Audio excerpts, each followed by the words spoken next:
بسم الله الرحمن الرحيم إن للمتقين مفازا حدائق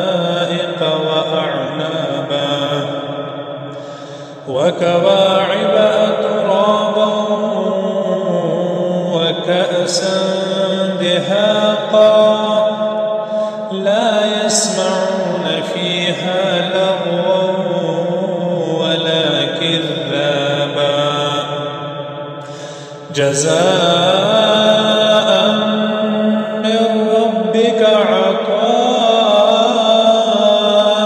حسابا رب السماوات